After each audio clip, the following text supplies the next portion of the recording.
Hello and welcome to YMT218 Object-Oriented Programming. This session is about your assignment. I'll discuss only one particular question. The rest are actually quite obvious and their ideas are not new to you. More or less, I have already provided some comments on your questions, and if you have any particular question you can ask as a feedback, and I'll just be ready to answer it. If we go through these questions, actually this is extremely familiar. We have taken it a number of times with different languages, algorithm and programming, maybe in MATLAB also, you took this one before. You just need to set up your conditions and pay attention to the absolute, because we have positive, negative, so you need to pay attention to that. So you need to have the absolute of this minus the absolute of this, and all as an absolute. Most of you could do it in a correct way, except for some of the problems with like the large factorial. You could have just used the exception, and I mentioned to some of those who asked me, I reply about particular questions about the assignment. There is no problem. If you get stuck somewhere, you can ask me and I give you the idea. I don't give you the solution, I just guide you how to solve. So the idea is like you could have used just overflow for an exception. It is just easy, try and accept. It doesn't take much of the time. So this question is all about these conditions. The second question, the one we will be addressing, this one is extremely easy. It has no problem. It just needs you to set your list, the two-dimensional, to be editable. That means properly editable. The field should be editable. That means you should use list comprehension, and I'll explain about the idea now. Well, I didn't teach it during the sessions. I left it intentionally for the assignment so that you make a small research. It doesn't take much of time. If you just run some research on how to create an editable two-dimensional or three-dimensional list, more than one-dimensional. In this case, you will just get different ideas, and you could have just picked up the easiest among them. And this one is familiar. This one is not really hard. All we need to do is just opening a file, receiving its contents, then categorizing it. You could have used list, or you could have used a dictionary, or any method, and a lot of you have already solved it in a correct way. It's not really tough. For the password one, well, most of you have used good ideas, creative ideas about going through the letters from A to Z, capital and small, the special cases. Some of you used libraries, and this is great. I like this attitude. You have to create your own research and not just to stick to the what we explain during the class. Create your research, try to use libraries, add them if needed, and apply your programming. So do not expect to write a complete professional code just out of what you learn from the class. No, you have to improve yourself, add libraries, use different libraries maybe we didn't use, or modules. So don't say, for example, you didn't explain to us Numpy. It's a module. It's similar to math. The only difference is Numpy, for example, is having another characteristic or another stream of application. So the way we used math, for example, or random, you could use Numpy, and in that case you will be able to use its own functionality. The only problem with Numpy is not straightforward in installation. You need to install it using pip, and it's not really difficult. There are a lot of videos on the internet, and nobody asked me. If you asked, if any of you asked, I would have just explained.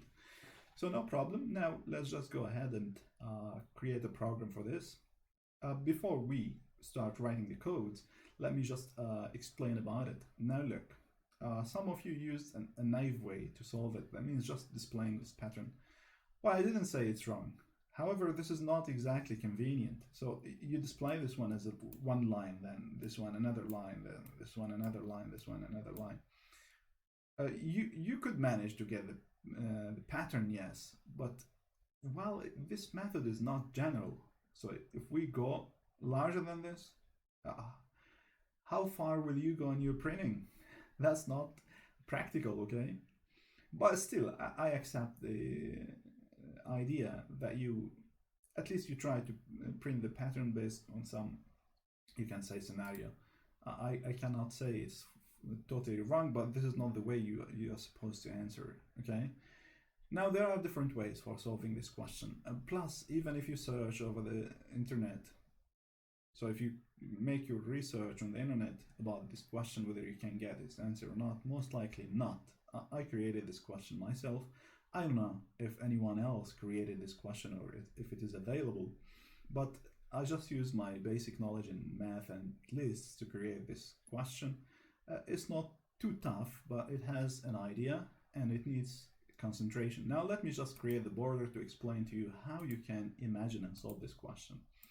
Now look, now with these borders, the pattern is a bit more clear, or actually is more visible. Now look, we have 4x4 list, two-dimensional, and again we have another 4x4 list, two-dimensional, 4x4. Of course it's two-dimensional 4x4. So now what does it mean? We have a pattern which is a list, two-dimensional, 4x4, repeats itself with a little bit of modification in the field. So what kind of field do we have here, or we are speaking about? What kind of field are we speaking about here? We are speaking about the secondary diagonal. So we have the main diagonal here, this one, not this part, the main diagonal. This is the secondary diagonal of the first list. Again, it changes, the only thing changes is this secondary diagonal of the second list, so on. So what we need to do is we need to input an integer number between from 4 through 16 inclusive. That means 4 to 16. Then it should be multiple of 4. That means either 4, 8, 12, 16. Now I put this one just to see how you will manage to solve based on conditions, like how you can set up or how you will be able to manage setting up some conditions for solving this question. Okay, that's not hard, and we will see how we will do it, but how we will code it actually. Now, how can I create this rhythm? Let's say I can create the first list. How about the second? If I create the second one, how can I keep the rhythm of this list? Then in that case, how about if I consider all of this one as a list? Yes, but how can I create it? I create the first one, and then I just modify the first one to create the second, and then append the list to the first one. I will lose the first one. You don't have to worry about it because you need a new list that holds all the contents. Okay, so in this case, what I'm going to do, I'll create an empty list, totally empty, and another list with list comprehension. That means with modifiable fields, that we allow the fields to be modified. And I'm sure after solving this assignment, you have come to the understanding of what it means, modifiable fields. Then we will just start appending what we create here to the empty list, and then move to the next rhythm or the next list and append it again, move and append it, and again, until we end the whole number given to us from 4 to 16, and then we can change and see how our rhythm will carry on. Let's directly go to the program. I needed to explain this. I need to explain the introduction about this question so that you understand what we are speaking about. Okay, now let's just directly go to main, def main. I create a main, so where we place a few things that we need to do. First of all, let me just print a welcoming message. Welcome to my program. It's not necessarily, it's just a habit that I get. Most of you maybe have also. Okay, now I need to input an integer number, so between 4 and 16 inclusive, and it should be multiple of 4, so I have to tell the user about this. Okay, print. Okay, integer number between 4 and 16. Let's go new line with the display. Okay. And then I say here which is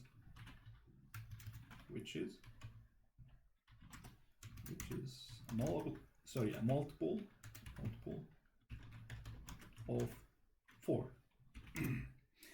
The user should be aware of what he or she is supposed to enter. Otherwise, we do not expect the user to know what kind of entry he is supposed to provide.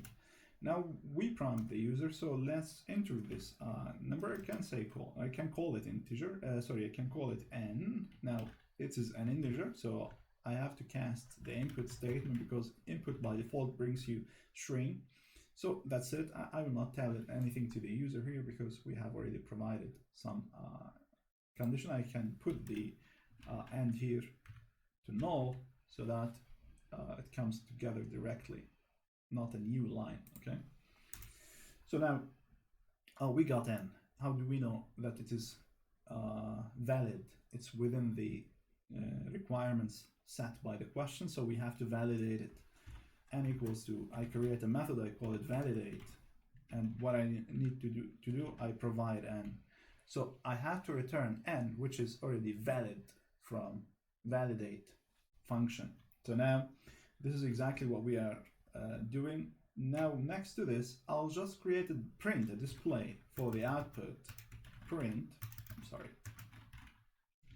I'll just say, okay, the output maybe,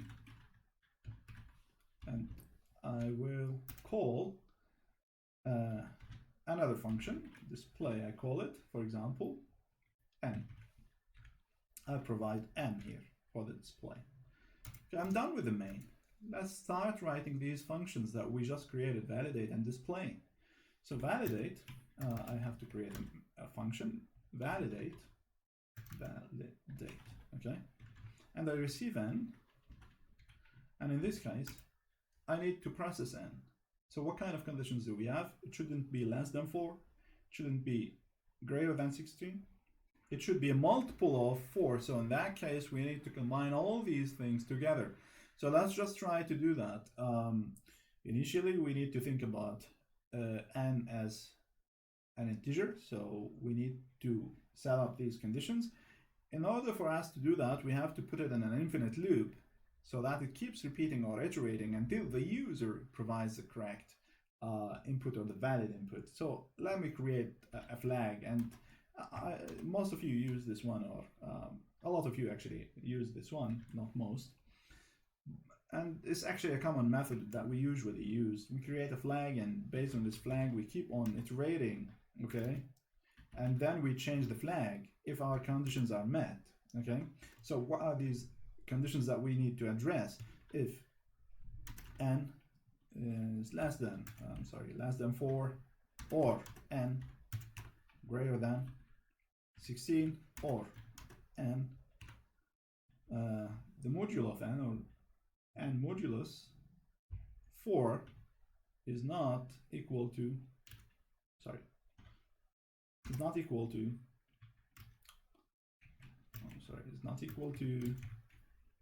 0. What does it mean? Let me explain this.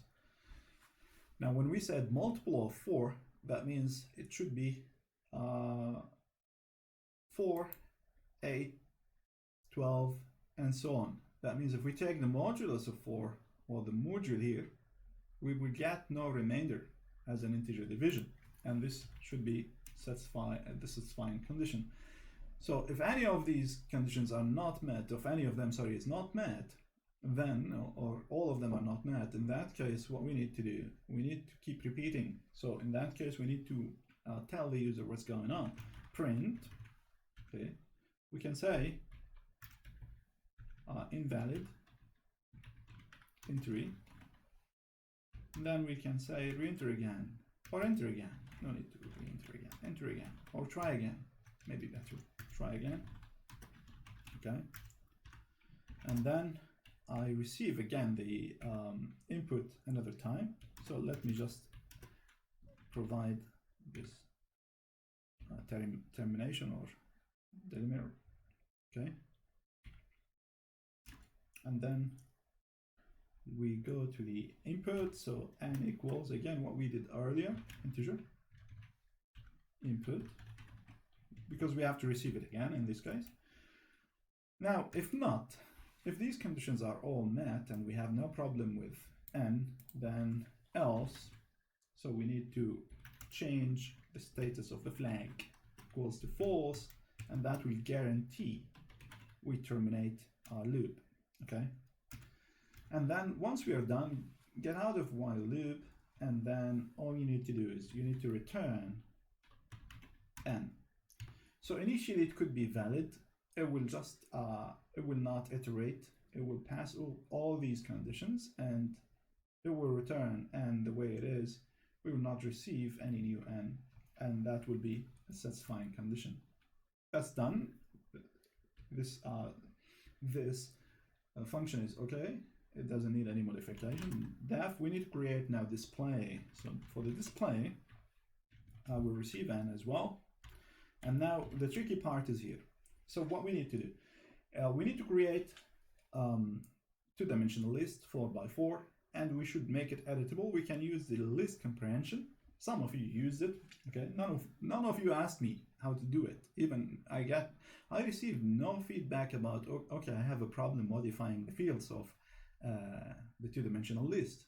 I didn't even get that feedback, so I assumed that everything went smooth, okay? And we need to create also two-dimensional list 4x4, which is totally empty. It has nothing. So let's do these things.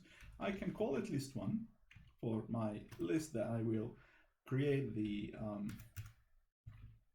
rhythm that will carry all the pattern here. Okay. So in that case, I can call it list or call it whatever. Now I don't want anything in it. None. So empty. I could use an empty string, but this is more convenient. It will help us much to establish the pattern that we are looking for. Okay, so here in this case, I explained about this iteration, the list comprehension, before I gave one example, but I didn't speak about none. This one iterates, that means we will have four columns, okay? So now in these 4 columns, what do we need to do? I need to have 4 rows for them. So each 4 columns will have 4 rows, okay? So the 4 columns will have 4 rows, and that's 4x4. So we iterate over what? Now editable. So for us to use editable or create an editable field two-dimensional list, we use this hyphen in range 4. Okay, so we iterate rows and columns. This is not extremely strange. We have already used this list comprehension. The difference is none and this hyphen. Some of you already used it. That means they had done their research and came up with this idea. Temp equals, I create another list and it's totally empty. This list is totally empty, but totally empty of what? 4x4 also, okay? So we iterate same, 4 rows and 4 columns, okay? Now we created these 2 lists. What we are going to do is we need to create the pattern. So this pattern, as I said, this is the secondary diagonal. So for the secondary diagonal, what should I do? How can I create it? I need the condition to fill up here for the secondary diagonal. It's not difficult. And then we need to append this to the list that we create here. So we create this list, append it to the empty list, create another list. We have a pattern here. So 1, 5, there is an increment 4, 2, 6, increment 4, 3, 7, 4, 4. So we know that there is an increment, there is a pattern. So we can create the first one, append it to the empty, then create the second one, append it to the what was empty. Now it has this one available, and we keep doing this, okay? So now, before going further, in order for us to append the list, if you use the plus or addition, it will append the list, but it will append it by which direction? it will append it vertically, and you will just stumble by doing the printing. You will just print, but it will be like 1, 2, 3, 4, then another totally different new line. You will have another scenario 5, 6, 7, 8. So it will not be next to each other. So you will have to append horizontally, and in this case the easiest way is using Numpy. So Numpy is a module that allows you to use different, you can say, libraries or functionalities available in Python as NP or as whatever you use as an object here that we create from this module. Okay, so Numpy will help you to use different functionalities for lists and arrays, other also numerical integration, multiplication, differentiation, like a lot of actually no, integration and differentiation for science, SciPy, not for Numpy. Numpy actually for numerical more than scientific, but you can use it for a lot of actually modules. How to download this one is not really difficult. You need to go to your folder and look for script folder, and then you can use the pip to download this one. There are a lot of videos. If you get stuck in downloading or installing Numpy, just tell me, I'll guide you how to do it. It's not really hard. There are different ways to do it, and in order for you to install it, usually it doesn't come with the shell, so you need to install it by yourself. It's not really hard. I saw some of you already did. That means they used it. Okay, so we created these two lists. So my point is to create the pattern here, append it here. So it's easy, okay, but append it horizontally, not vertically. That means exactly as we have here. So we have this, and then this, and then this. So initially I will add this one, then I'll add this to whatever available here, then this, whatever available here, exactly horizontal movement, and that will help us to print it out with no problem. Okay, so now what I'm going to do, remember that we have one rhythm for the outside. It goes from 1 to 4 here the first time, then 5 to 8, then 9 to 12. It's not difficult. That means it is 4 by 4. It increments by 4 each time. It starts from 1. This is not difficult, so we can create it. Let's do that. In order for us to do so, we can use the for function. Okay, sorry, the for with range, of course. In range. Now this range is a bit tricky. We start by 1, and we end by n, and we increment by 4. This is exactly what we are doing. So here, this question said if we enter 12, it starts by 1, it ends by 12. So here, 4 times here, 4 times here, 4 times here. So the increment is 4 each time. Okay. Let's get back. So this is the outer loop. Inside of it, we have a two-dimensional list. For creating a two-dimensional list, we need also nested loops. For I in range, okay, it's 4 by 4, so we go from 0 to 3, because the row starts, and the rows and columns start by index 0. So I here starts by 0, not 1. Pay attention. Okay, not 1, but here our rhythm starts by 1, ends by 4. Okay. The lists, however, start by 0 in rows and columns or indexing, and they end by 3. So 0, 1, 2, 3, these are 4. Okay. And then what we need to do, or if you don't want to put this 4, if you're not quite sure, you can use length. Okay, list 1. Okay, let's say you're not quite sure, or you want to generalize it. It's possible. Okay. Then we need to do the same for, this is for rows. So I will go through the rows, and as you know that each row has a number of columns, now 4 in this case. So in this case I have to loop 4 columns, j in range. Okay, I can apply the length also, len, but of what? List 1I, the length of the rows. You could use for directly, but this is more general. It's more fit, so you wouldn't make any exceptional, or you wouldn't get any exception here, or there will be no exceptional problem. Okay.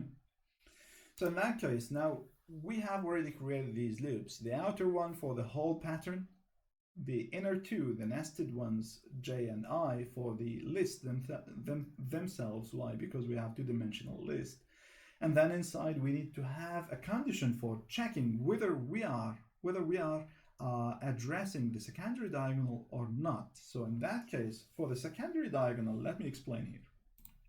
Now look, this is the first column, the last row. So the column index is 0, the row index is 3. Okay, if we check this one, the column is 1, the row is 2.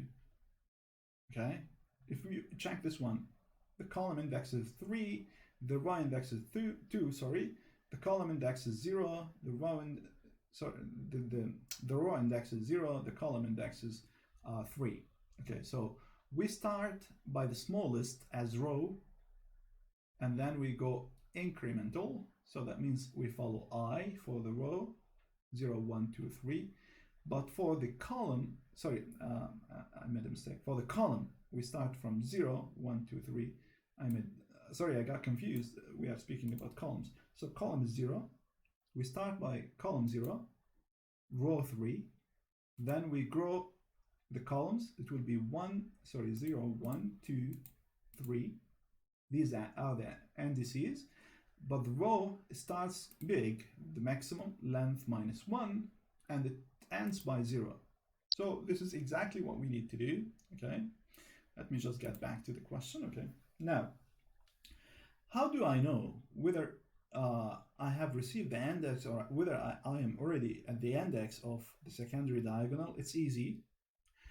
If you add I and j, these two indices, you will get always the length minus 1, the size of the list minus 1. Okay, so what we can do is here, if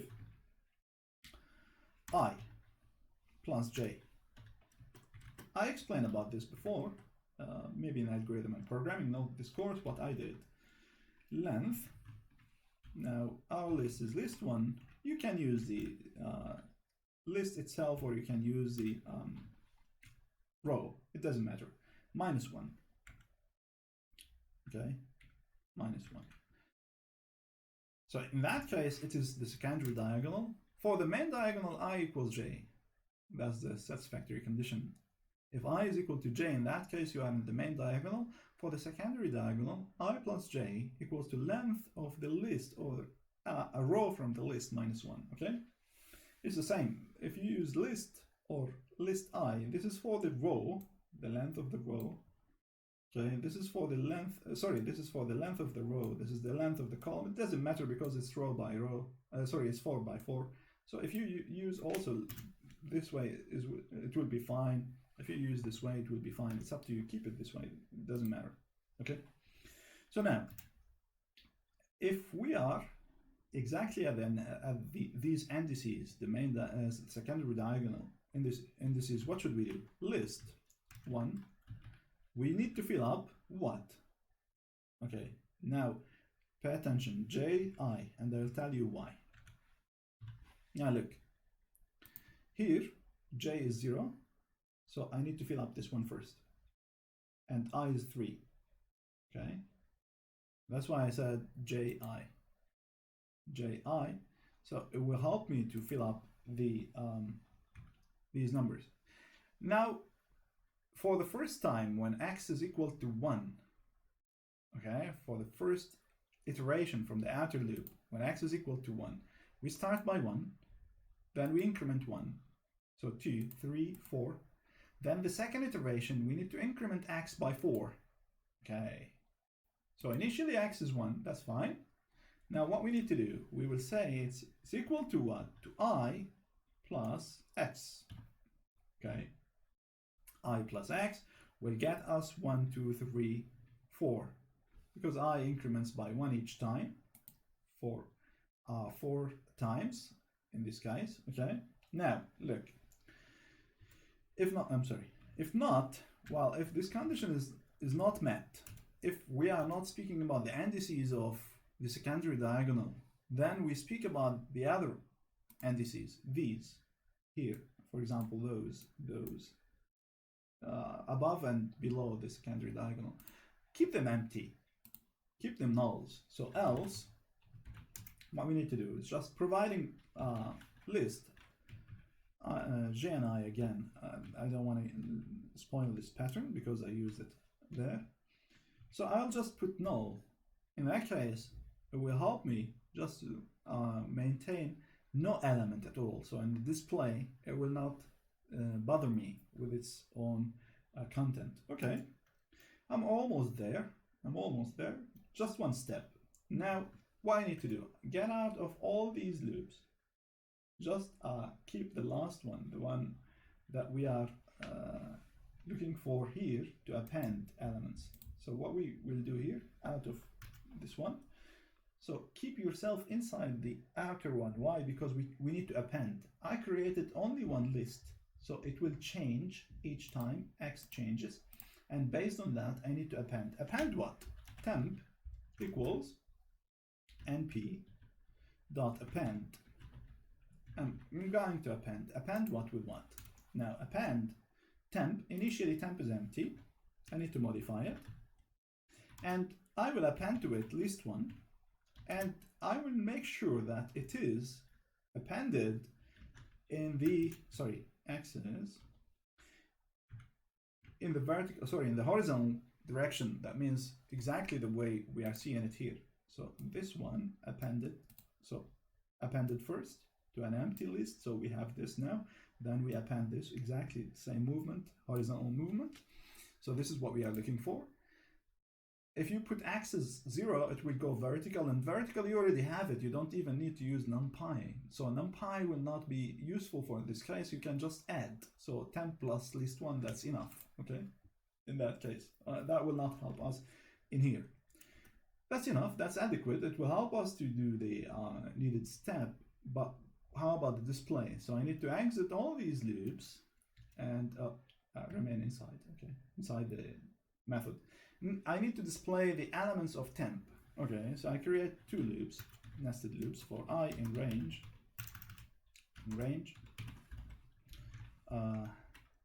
temp, len, temp. Now pay attention, temp has variable row size. That means the size of rows, number of rows will not, the number of rows will not change 4, but variable size of columns, it depends on the number of n. Because look at this, we have how many columns here? Here we have 4, 8, 12, so the number of columns will change, but the rows will remain same. I mean their number, of course. All right, so here in this case, I'll just check the length of temp, and then what I need to do is I need to move, okay, to the inner loop, j, in range. I will take the len. That was for the rows, this is for the columns, temp I. Okay, so this is for the columns now. And then we need to display. How to display? I'll display row by row. What does it mean? This row first, then jump a new line, another row, jump a new line, and so on. Okay, so in that case I'll display like this: print temp ij. In this case ij, not ji. Earlier I was just creating a pattern, not displaying, and now you need to give a space because we don't have any space now. We just keep a space, give a space, one space between each element that we display. So fix this delimiter, okay, as one space. All right, and then what we need to do, out of the inner loop, for each row displayed, display a new line. Because here we have, after each row, see this row is done, jump a new line and display. Okay, so display a new line after the inner loop, and that's it. So in order for us to run this code, we need to call the main so that the program will execute. Let's just save and run. Okay. Okay. Now this is the welcoming message and whatever written here. Now let's just start by for. Oh, I have a problem. False is not defined. That means I made a mistake, typo somewhere. Yes, of course. False. This is capital F, so no problem. Let me fix it. By the way, because I teach other languages, usually I make these mistakes. I mean, this is not a keyword, so false is like this, capital in Python. Okay, let's try again. Let me close this shell and retry again. Okay, let's do this. Let's start by for. Oh, and I have another problem. Let me check. Type object is not subscript. Of course, this one also I have list one. I made a mistake. These are simple mistakes. Let me just fix this one. Where is list one? I made a mistake in it. Okay. List one. Yeah, this one, of course. The list by itself is a function actually. So I have to put one here so that it fits the naming pattern. Okay. So for. Okay, it works for this one. Let's try again and choose another rhythm, 8, for example. Oh, it works fine. Let's put the one requested by the question, 12. Okay, it's just fine. This is exactly what we are looking for. Now maybe you can put 16, for example, the last, or maybe, okay, before 16, let me put 15 and see how it goes. Invalid entry, re-enter again, 16. Okay, so this is exactly the pattern that I'm looking for. So in this case, I generalized it, and you see how useful to have such, you can say, multiple knowledge in different areas in Python so that it helps you display such a pattern. Now the idea is like this. Let's generalize it more, not just between, 4 and 16, for example. Multiple of 4, keep it. But let's say greater than 4, but not less than equals 16. So let me remove this. Just remove it. And in that case, I will just ask you to have a multiple of 4, which is greater than equal 4. I'll not change this one because I keep the idea of the question and not change invalid entry if it is above 16. Just try it. Okay. Now look. In that case, what we need to do, let's say I'll try 32, okay, see. So you can try even any number, but just the visibility, because if the more you go like 64, it will take like 2 maybe size of the screen, and in that case it will not be easy for you to visualize it, something like this. Yeah, okay, we can visualize it now. So this is exactly why I said, even I give it as a comment to some of you, generalize your rhythm or generalize your scenario so that it comes out this way. Okay. So this was the idea. Actually, the question is extremely easy. There is nothing much. You already know about validation. You already know about creating a flag, checking these conditions. The only problem is maybe it was about creating a modifiable using the list comprehension, something like this. I gave an idea about it before, but I didn't mention about using the hyphen and how we can create a modifiable list so that we can add the elements here with no problem. So next, just arrangement of loops, because we have different loops here, one for the pattern itself, so and 2 for the list inside. So we create a list, we append it. How to append? We just use Numpy, and Numpy, as I said, okay, maybe I didn't explain because there are so many modules in Python, we cannot cover all of them. We can give you an idea about some of the modules, then you can, search if any of these modules are needed or make your job easier, just install them, get them installed and use them. There is no problem. The idea is like, I'm just using append. So append is by itself is not a new function to you. However, when we use it with Numpy, it allows us to append lists in exactly either vertical or horizontal, the way we are looking for. So we are looking for horizontal. Then after that, the display we are familiar with, the rest of it exactly actually nothing new. And this was the idea. And actually, this is the simplest way, in my opinion, to solve this question. If you have any other way, mathematically, and not just by plotting, you could use some plotting function and display it. But this will allow you to generalize it to whatever the value of n, which is multiple of 4. And in that case, you will not have any problem with displaying it mathematically using lists. So using the knowledge that I explained to you so far. Okay, that's it for this session, and I hope you guys will benefit and enjoy it. Until a new session, have a good time, goodbye.